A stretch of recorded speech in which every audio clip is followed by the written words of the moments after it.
বিসমিল্লাহির রহমানির রহিম।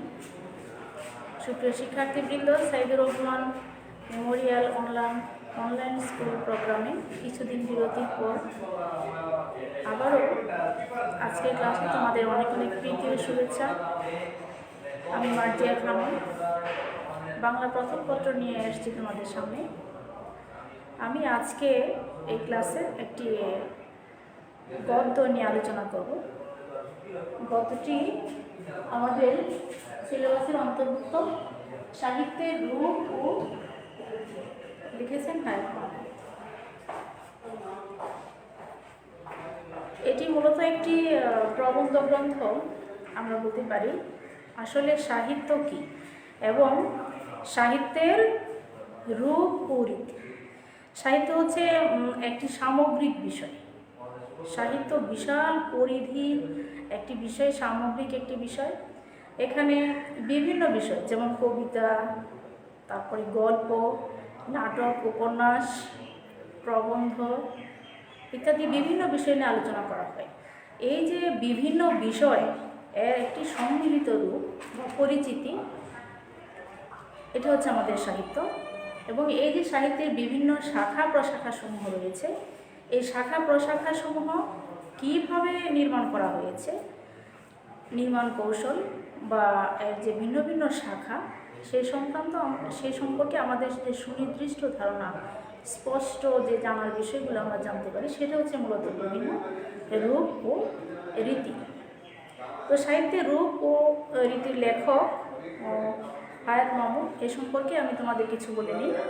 আমাদের হায়াত মাহমুদ জন্মগ্রহণ করেছেন 1939 সালে পশ্চিমবঙ্গের হুগলি জেলার মৌরা গ্রামে আমাদের লেখকের জন্ম।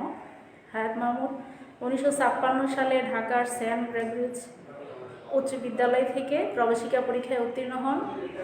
অতঃপর তিনি 1958 সালে বর্তমানে যে শহীদ সুহরাওয়ার্দী মহাবিদ্যালয়, সুহরাওয়ার্দী কলেজ, সেখান থেকে তিনি উচ্চ মাধ্যমিক পরীক্ষায় উত্তীর্ণ হওয়ার পর ঢাকা বিশ্ববিদ্যালয় থেকে স্নাতক ও স্নাতকোত্তর ডিগ্রি অর্জন করেন। পরে তিনি যাদবপুর বিশ্ববিদ্যালয় কলকাতা, সেখান থেকে পিএইচডি ডিগ্রি অর্জন করেন। কর্মজীবনে আমাদের এই কৃতি লেখক চট্টগ্রাম বিশ্ববিদ্যালয় এবং জাহাঙ্গীরনগর বিশ্ববিদ্যালয়ে অধ্যাপনা শেষে বর্তমানে তিনি অবসর জীবনযাপন করছেন। মূলত কবিতা লেখা দিয়ে তার সাহিত্য জীবনের শুরু হলেও তিনি সাহিত্যের যে বিভিন্ন বিষয়সমূহ রয়েছে সেটার উপরে বিভিন্ন পর্যবেক্ষণমূলক এবং গবেষণামূলক গ্রন্থগুলি তিনি বেশি লিখেছেন। তার মধ্যে উল্লেখযোগ্য রয়েছে কিছু গ্রন্থাবলী, যেমন স্বগত সংলাপ, প্রেম ও প্রেম নিয়ে বেঁচে আছি, এটি একটি মূলত কাব্যগ্রন্থ।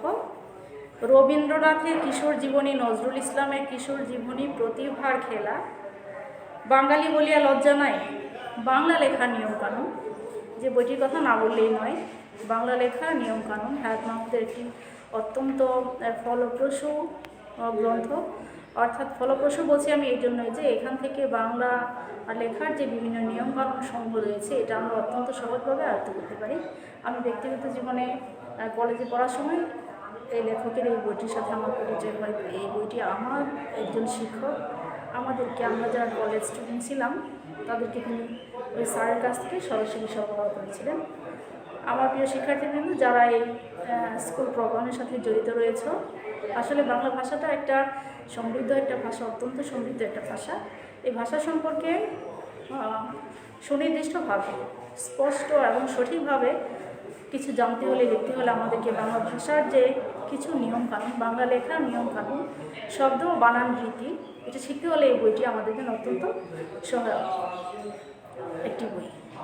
তারপরে কিশোর বাংলা অভিধানও উল্লেখযোগ্য একটি গ্রন্থ।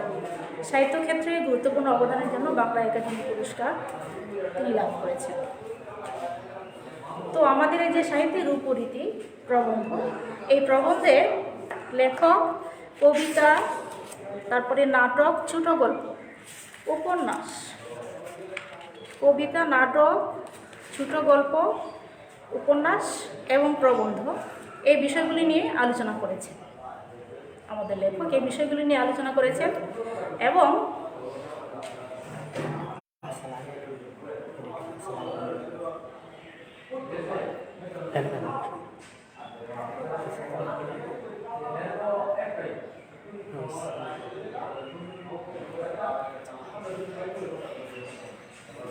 প্রিয় শিক্ষার্থীবৃন্দ, আমরা এই কবিতা, নাটক, উপন্যাস, প্রবন্ধ এগুলি নিয়ে আলোচনা করার জন্য আমাদের সহায়ক কিছু শব্দার্থ টিকা রয়েছে।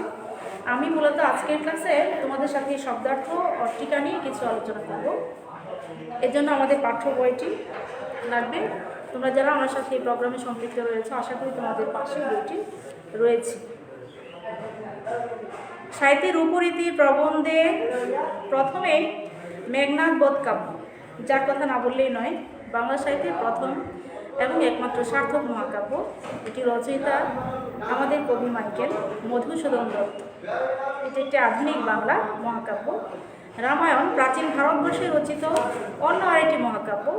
মহাভারত প্রাচীন ভারতবর্ষে রচিত এটি একটি উল্লেখযোগ্য মহাকাব্য।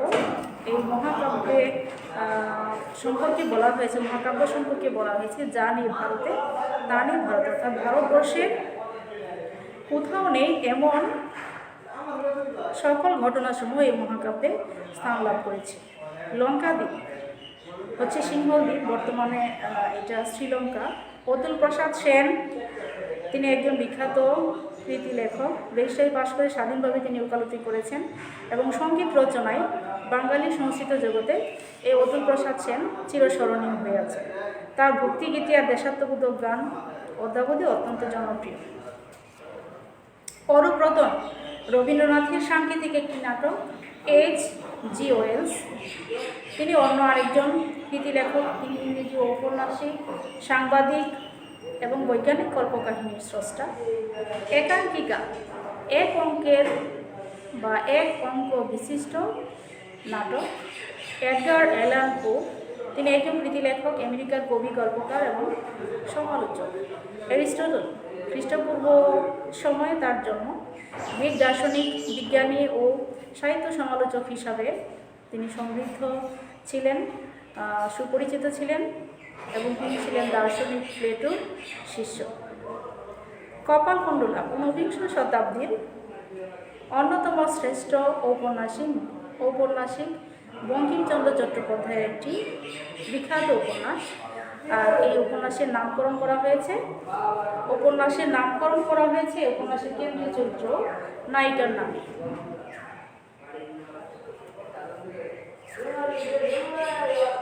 কালাপাহাড় এটি একটি ঐতিহাসিক চরিত্র। হিন্দু ধর্ম বিদ্বেষী এক সেনাপতি, অত্যন্ত দুর্ধর্ষ এবং নিষ্ঠুর প্রকৃতির ছিলেন। গিরিশচন্দ্র ঘোষ বাংলা নাটকের যুগন্ধর পুরুষ। নাট্য রচনার পাশাপাশি তিনি অভিনয় করেছেন। অভিনেতা হিসাবে অভূতপূর্ব সুনামও তিনি অর্জন করেছেন।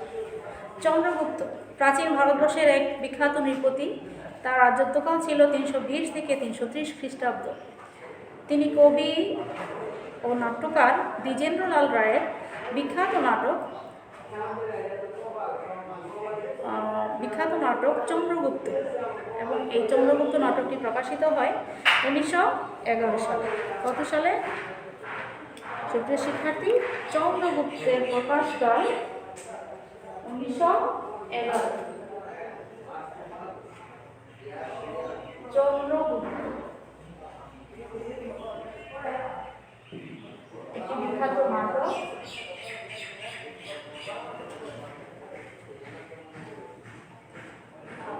এর প্রকাশকাল হচ্ছে 1911 সাল।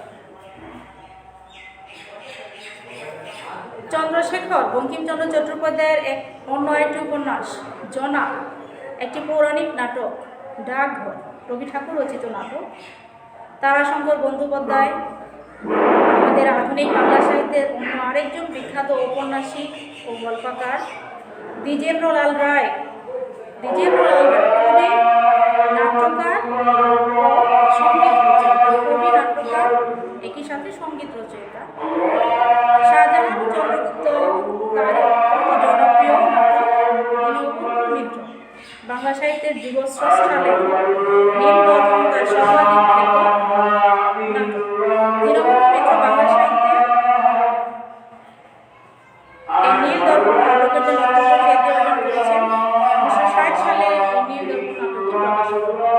সাধারণত এই ভারতীয় উপমহাদেশ যখন ঔপনিবেশিক শাসনের আয়ত্তে ছিল, কোনো এক বিশেষ জমিদার শ্রেণীর মাধ্যমে ইংরেজরা এদেশের সরল সরল চাষিদের নীল চাষে বাধ্য করে। তারই কিছু অমানবিক কাহিনী আমাদের এই নীল দর্পণ নাটকের মাধ্যমে প্রকাশিত হয়েছে। এই নাটকটি প্রকাশিত 1960 সালে। শতবার একাদশী বিখ্যাত একটি প্রকাশক রজনীকান্ত সেন সিরাজগঞ্জের ভাঙাবাড়ি গ্রামে তার জন্য স্বরচিত গানের সুকণ্ঠ গায়ক ছিলেন রজনীকান্ত সেন। রমেশচন্দ্র প্রথম বাঙালি কমিশনার, খ্যাতনামা ঔপন্যাসিক, বঙ্গ বিজেতার, মাধবী কঙ্কন, জীবন প্রভা, জীবন সন্ধ্যা, সংসার, সমাজ হচ্ছে তার উল্লেখযোগ্য উপন্যাস। রাজপুত জীবন সন্ধ্যা রমেশচন্দ্র রচিত ঐতিহাসিক উপন্যাস। তারপরে রাজা রামমোহন রায়, যার কথা না বললেই নয়, পশ্চিমবঙ্গের হুগলিতে জন্ম, সমাজ সংস্কারক হিসাবে আজও তিনি আমাদের কাছে অত্যন্ত সমাদৃত একজন বিখ্যাত ব্যক্তি, ধর্ম সংস্কারক, এবং তিনি একই সাথে বহু ভাষাবিদ পণ্ডিত ছিলেন। বাংলা গদ্যের প্রস্তুতি পর্বের শিল্পী আমাদের এই রাজা রামমোহন রায়। বেদান্ত গ্রন্থ, বেদান্ত সার, গৌড়ীয় ব্যাকরণ তার উল্লেখযোগ্য গ্রন্থ। সমরেশ বসু আধুনিক বাংলা সাহিত্যের স্বনামধন্য ঔপন্যাসিক। দৃশ্যকাব্য, প্রাচীন অলঙ্কার শাস্ত্রীয় নাটককে দৃশ্যকাব্য বলা হয়ে থাকে। মুন্সির কাঁথার মাঠ, পল্লীকবি, জসীমউদ্দিন রচিত আখ্যান কাব্য। নীল দর্পণ দীনবন্ধু মিত্রের নাটক। তৎকালীন শাসনকর্তা ব্রিটিশদের হুকুমে বাধ্যতামূলক নীল চাষ করানোর সমালোচনামূলক একটি নাটক রচিত হয়েছিল, সেটা হচ্ছে নীল দর্পণ। পৌরাণিক নাটক, ভারতবর্ষীয় পুরাণের কোনো কাহিনী অবলম্বনে রচিত নাটক। প্রফুল্ল, তিনি নাট্যকার, অভিনেতা গিরিশচন্দ্র ঘোষের প্রফুল্ল হচ্ছে নাট্যকার ও অভিনেতা গিরিশচন্দ্র ঘোষের লেখা একটি নাটক। প্রহসন, উপন্যাস বা নাটকের রচনাশৈলী অবলম্বনে কোনো হাস্যরসাত্মক রচনা, অর্থাৎ প্রহসন বা হাস্যরসের মাধ্যমে প্রকৃত ঘটনাসমূহ তুলে ধরা, এবং যদি এটা কোনো বিশেষ শ্রেণী পেশার মানুষদের উপর কোনো অবিচার হয়ে থাকে, তাহলে অত্যন্ত সুকৌশলে সেই বিশেষ শ্রেণী পেশার মানুষদের জন্য এক ধরনের সমালোচনা। বন্দে মাতরম, দুই শব্দের অর্থ, অর্থাৎ জননীকে বা মাকে বন্দনা করি। বঙ্কিমচন্দ্র তার আনন্দমঠ উপন্যাসে স্বরচিত এই গানটি যুক্ত করেছেন। বিচিত্র প্রবন্ধ, রবি ঠাকুর রচিত একটি প্রবন্ধ সংকলন গ্রন্থ। বিষ বৃক্ষ, বঙ্কিমচন্দ্র চট্টোপাধ্যায় রচিত উপন্যাস। বুদ্ধদেব একটি পৌরাণিক নাটক। প্রিয় শিক্ষার্থীবৃন্দ, বুদ্ধদেব একটি পৌরাণিক নাটক। ইতিপূর্বে আমরা জেনেছি পৌরাণিক নাটক হচ্ছে ভারতবর্ষের কোনো পুরাণের কাহিনী অবলম্বনে রচিত কোনো নাটক। তারপরে বৈষ্ণব কবিতা, প্রাচীন বাংলাদেশে প্রচলিত গীতি কবিতা ও গান। মঙ্গল কাব্য, বাংলা সাহিত্যের মধ্যযুগে রচিত এক ধরনের কাহিনী কাব্য। মহাভারত, প্রাচীন ভারতবর্ষে দুটি মহাকাব্যের, একটি হচ্ছে আমাদের মহাভারত, অন্যটি হচ্ছে রামায়ণ। মূল রচনা সংস্কৃত ভাষায় লিখিত হয়েছিল, কয়েক শত বছর পরে এটা বাংলায় অনুদিত হয়। মহারাষ্ট্র জীবন প্রভাত, 19 শতকের ঔপন্যাসিক রমেশচন্দ্র দত্ত রচিত একটি ঐতিহাসিক উপন্যাস। তারপরে হচ্ছে মাধবী কঙ্কন, রমেশচন্দ্র দত্ত রচিত উপন্যাস। মেঘনাদবধ কাব্য, মাইকেল মধুসূদন দত্ত রচিত মহাকাব্য। রক্তকরবী, রবি ঠাকুর রচিত সাংগীতিক নাটক। রাজপুত জীবন সন্ধ্যা, রমেশচন্দ্র দত্তের একটি ঐতিহাসিক উপন্যাস। রামপ্রসাদ সেন, কবি ও সঙ্গীত রচয়িতা, ভক্তিগীতি রচনার জন্য বিখ্যাত। তার গানকে রামপ্রসাদী হিসাবেও আখ্যা দেওয়া হয়। শহীদুল্লাহ কায়সার, 1971 সালে এই কৃতি শিল্পী শহীদ হন। শাহজাহান নাট্যকার ও কবি দ্বিজেন্দ্রলাল রায় রচিত নাটক। শূর্পণখা, রামায়ণ মহাকাব্যের কাহিনীতে লঙ্কার রাজা রাবণের বোন। শেক্সপিয়র ইংরেজ কবি ও নাট্যকার। শ্রব্য কাব্য হচ্ছে যে কাব্য একই সাথে পড়াও যায়, পড়া ও শোনার জন্য রচিত। এর বিপরীতে রয়েছে দৃশ্যকাব্য। শ্রীশচন্দ্র দাস, শ্রীশচন্দ্র দাস সাহিত্য সন্দর্শন গ্রন্থের রচয়িতা।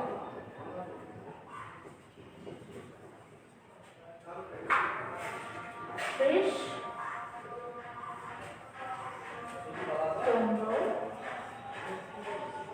দাস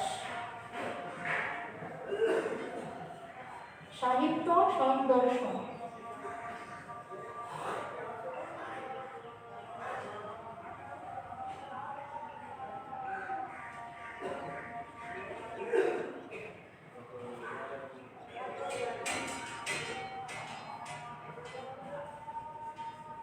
সাহিত্য সন্দর্শন গ্রন্থ, এটি একটি গ্রন্থ এবং রচয়িতা হচ্ছে আমাদের লেখক শ্রীশচন্দ্র। বইটি সাহিত্যের বিভিন্ন শাখা, যেমন আমাদের আজকে সাহিত্য উপরীতির মতো গল্প, কবিতা, উপন্যাস সম্পর্কিত বিস্তারিত আলোচনা গ্রন্থ। সংস্কৃত অলঙ্কারিক বৃন্দ প্রাচীন সংস্কৃত সাহিত্য বিষয়ে পুরনো আমলে যারা আলোচনা করেছেন, বইপত্র লিখেছেন। সীতা একটি পৌরাণিক চরিত্র। রামচন্দ্রের স্ত্রী লঙ্কার রাজা রাবণ সীতাকে অপহরণ করে নিয়ে গিয়েছিল, যার ফলশ্রুতিতে রাবণের বিরুদ্ধে রাম যুদ্ধযাত্রা করেছিলেন। দ্বিজেন্দ্রলাল রায়ের নাটক এই সীতা প্রকাশিত হয় 1908 সালে। সীতা একটি নাটক। সীতা রচয়িতা হচ্ছেন দ্বিজেন্দ্রলাল রায়। এই সীতা নাটকটি প্রকাশিত হয় 1908 সালে।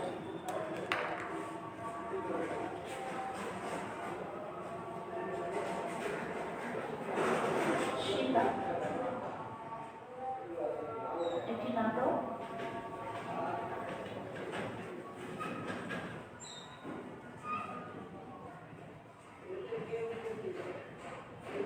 প্রকাশনা হচ্ছে 1908। সুজন বাদিয়ার ঘাট পল্লী কবি জসীমউদ্দিন রচিত কাহিনী কাব্য। হাসান আজিজুল হক 1939 সালে হাসান আজিজুল হকের জন্ম। তিনি বাংলাদেশের একজন বিখ্যাত কথাশিল্পী। সুপ্রিয় শিক্ষার্থীবৃন্দ, এই বিশাল শব্দার্থ টিকার ভাণ্ডার আমাদের আসলে মনে রাখতে হবে। এই সাহিত্যের রূপরীতি প্রবন্ধ গ্রন্থটির মধ্যে এই শব্দার্থ টিকাসমূহ সম্পূর্ণ পাঠ জুড়ে বিস্তৃত রয়েছে। শব্দার্থ টিকাসমূহ সম্পর্কে আজকে আমি তোমাদের সামনে সংক্ষিপ্ত আলোচনা করলাম। আসলে আমার উদ্দেশ্য হচ্ছে তোমরা এই শব্দার্থ টিকাসমূহ একটু জেনে নাও। তো আমি আজকে এখানে আমার ক্লাস শেষ করতে চাই। তোমরা যে যেখানে আছো ভালো থাকো, সুস্থ থাকো এবং আমাদের পাঠের সাথে সম্পৃক্ত থাকো। সবাইকে অনেক অনেক ধন্যবাদ। আসসালামু আলাইকুম।